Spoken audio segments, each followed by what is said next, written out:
સુરત શહેરમાં ward number 1ના બીજેપીના repeat ઉમેદવાર રાજેન્દ્રભાઈ પટેલને લોકોનો ભવ્ય પ્રતિસાદ મળી રહ્યો છે।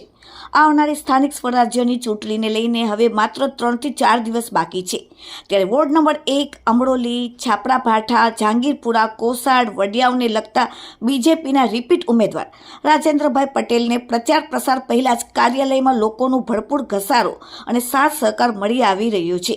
લોકો તેમની સાથે જોડાઈ રહ્યા છે અને પ્રચાર પ્રસારમાં જતા લોકોને ભારી ભડકમ ઘસારો તેમની સાથે જોવા મળી રહ્યો છે। લોકો તેમને ખૂબ જ સારો પ્રતિસાદ આપી રહ્યા છે, તેની વાતો સાંભળી રહ્યા છે અને તેમને સાથ સહકાર આપવાનું પણ કહી રહ્યા છે। વધુમાં બીજેપી ઉમેદવાર રાજેન્દ્રભાઈ પટેલે મીડિયા સાથે વાત કરતા કહ્યું કે દર્શક મિત્રો, હું ઝારખંડ ડેલી ઇન્ડિયા ટીમમાં તમારું સ્વાગત કરું છું। દર્શક મિત્રો, અમે અહીં વોર્ડ નંબર 1 થી રાજેન્દ્રભાઈ પટેલ જે બીજેપી પાર્ટીથી ઇલેક્શન લડી રહ્યા છે, જે સ્થાનિક સ્વરાજ્યની ચૂંટણી છે, હવે માત્ર ને માત્ર ગણતરીના 3 થી 4 દિવસ બાકી છે અને તેના માટે પ્રચાર પ્રસાર ભરપૂર કરી રહ્યા છે। પરંતુ મને નથી લાગતું કે તેમને પ્રચાર પ્રસારની જરૂરત હોય, બીકોઝ તે બીજી વાર રિપીટ થયા છે। બીજેપી પાર્ટીએ તેમના પર ભરોસો કર્યો છે અને તેને રિપીટ કર્યા છે અને આ રિપીટ થયા છે એનાથી એમના મોઢા ઉપર ચોખ્ખી સ્માઇલ, ખૂબ જ હરખ દેખાઈ રહ્યું છે, બીકોઝ લોકો એના પર ખૂબ ભરોસો કરી રહ્યા છે અને તેમના કાર્યાલય પર પણ લોકોનો સારો એવો પ્રતિસાદ, ભારી ભડકમ ટોળા જોવા મળી રહ્યા છે, કારણ કે લોકો એના પર ભરોસો કરી રહ્યા છે। અમારી સાથે છે રાજેન્દ્રભાઈ પટેલ। આપણે તેને પૂછીએ કે સર, સૌથી પહેલા તો તમારો પરિચય કરાવો અને તમે કયા વોર્ડથી તમે ઇલેક્શન લડી રહ્યા છો તે જણાવો। મારું નામ રાજેન્દ્રભાઈ પટેલ, હું વોર્ડ નંબર 1 થી ચૂંટણી લડી રહ્યો છું।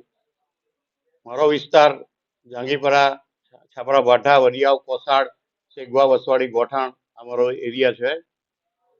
અમે ખૂબ કામો કર્યા છે। અમારા ભારતીય જનતા પાર્ટીના શ્રેષ્ઠ નેતૃત્વની અંદર અમે અમારા વિસ્તારમાં ગટર, પાણી, રોડ, હોસ્પિટલો જે સુવિધાઓ છે એને માટે ખૂબ કામો કર્યા છે, એટલે લોકોનો અમને ખૂબ પ્રતિસાદ મળે છે।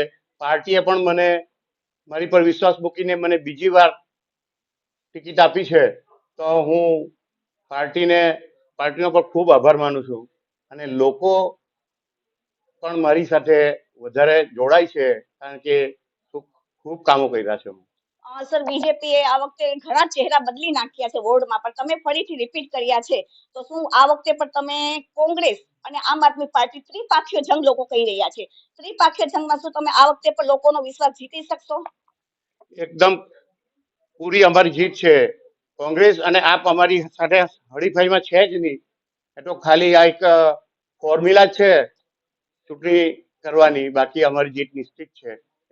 બંને પાર્ટીની ડિપોઝિટ પણ દૂર થવાની છે। અમારા ચેનલ દ્વારા તમે લોકોને શું અપીલ કરશો, ખાસ કરીને અમરોલી વિસ્તારના લોકોને તમે શું કહેશો? મારા વિસ્તારના લોકોને મારે એટલું જ કહેવાનું છે કે જે આ 5 વર્ષમાં અમે કામો કર્યા છે તેવા જ કામો અમે કરતા રહેશું। અમને બહુમતી આપીને જીતાડે, બસ એ જ અપીલ છે અમને।